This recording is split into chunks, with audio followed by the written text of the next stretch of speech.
Swaran Arya art YouTube அன்பர்கள் அனைவருக்கும் வணக்கம். என் சேனலை சப்ஸ்கிரைப் செய்து பார்ப்போம் அனைவருக்கும் வைகாசி விஷாக நல்வாழ்த்துக்கள்.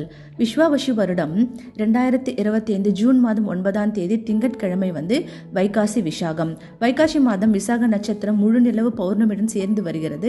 முருகப்பெருமான் அவதரித்த திருநாளே வைகாசி விஷாகம். இந்தியாவில் மட்டுமல்ல, உலகம் முழுவதும், குறிப்பாக சிங்கப்பூர், மலேசியா, இலங்கை, மாலத்தீவு, எங்கெங்க தமிழர்கள் கணிசமான அளவில் வாழும் இடங்களில் வைகாசி விஷாகம் மிகுந்த மகிமையுடனும் சிறப்புடனும் கொண்டாடப்படுகிறது. வைகாசி விஷாகத்தை பற்றி ஒரு சிறிய புராண கதை என்ன அப்படின்னா, சிவபெருமானின் 3வது கண்ணிலிருந்து கடுமையான தீப்பொறிகளின் வடிவத்தில் பிறந்தார் முருகப்பெருமான். தீப்பொறிகளின் தீயின் உக்கிரம் தேவர்களால் தாங்க முடியாததால் அந்த தீப்பொறிகள் ஆற்றில் மூழ்கி குளிர்விக்கப்பட்டன. அந்த வலிமை மிகுந்த நதி சரவண பொய்கை என்று அழைக்கப்படுகிறது. தீப்பொறிகள் 6 தீப்பொறிகளாக சிதறி 6 குழந்தைகளாக தாமரை மலர் மீது அவதரித்தன. கார்த்திகை பெண்கள் குழந்தைகளை வளர்த்தனர். பின்னர் பார்வதி தேவி 6 குழந்தைகளையும் அனைத்து ஒரே ஆண் குழந்தையாக ஒன்றிணைத்தார். பாருங்க, என்னுடைய டிராயிங்ல எவ்வளவு அழகா குட்டி குட்டி முருகனை பார்த்துட்டு இருக்கிறோம். முருகப்பெருமான் 12 கைகளையும் 6 முகங்களையும் கொண்டவர். ஞான விருட்சமாகிய சிவபெருமானின் நெற்றிக் கண்ணிலிருந்து வெளிப்பட்ட தீப்பொறியிலிருந்து உதித்தவர் முருகப்பெருமான். விஷாகம் என்பதற்கு துளிர்த்து வருதல் என்ற பொருள் உண்டு. 6 குழந்தைகளை தாய் ஒன்றுபடுத்திய திருநாள் வைகாசி விஷாகம் என்பதால் கந்தன் என்று கூறுவர். நாம இந்த 6 முகத்துக்கும் ஒவ்வொரு பண்புகள் இருக்கின்றன. முதல் முகம் உலகை சூழ்ந்துள்ள இருளை நீக்கி மகிமையான ஒளிக்கதிர்களை வெளியிடுகிறது. 2வது முகம் தனது பக்தர்களுக்கு அருளாசிகளை கருணையுடன் அருள்கிறது. 3வது முகம் தர்மத்தை பாதுகாத்து பாரம்பரியத்தை பேணுகிறது. 4வது முகம் உலகை ஆளும் மாய அறிவும் ஞானமும் தான்.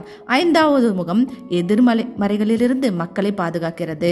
6வது முகம் அனைத்து பக்தர்களிடத்தும் அன்பும் கருணையும் அருள்கிறது.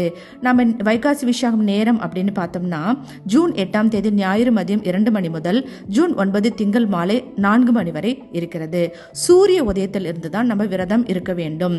நாம 9 நாள் விரதம் இருக்க முடியல அப்படின்னா இந்த கடைசி 3 நாட்களை தவற விடாதீங்க.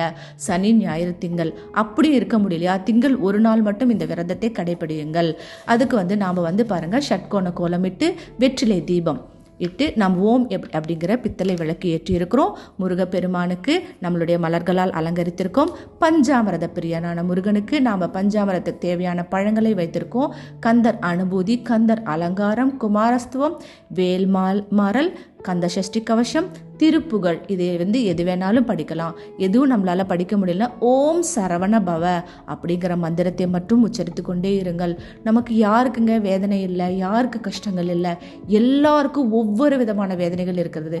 திருமண தடை, குழந்தை பாக்கியம் இல்லை, நல்ல தொழில், வேலை வாய்ப்பு, படிப்பு, இதெல்லாம் வேண்டுவதற்கு ஏதான ஒரு சிறிய ஒரு நம்பிக்கை கொடுக்கறது தான் இந்த பூஜைகள்.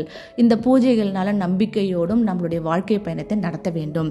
அதனால நாம் வைகாசி விஷாகத்தன்று யாமிருக்க பயமேன் என்று கூறும் முருகனை நம்பி முருகனை நம்பினோர் கைவிடப்படார். அதனால் முருகனை நம்பி வழிபாடு செய்து எல்லோரும் அனைத்து வளங்களும் நலங்களும் பெற்று வாழ்வோமாக.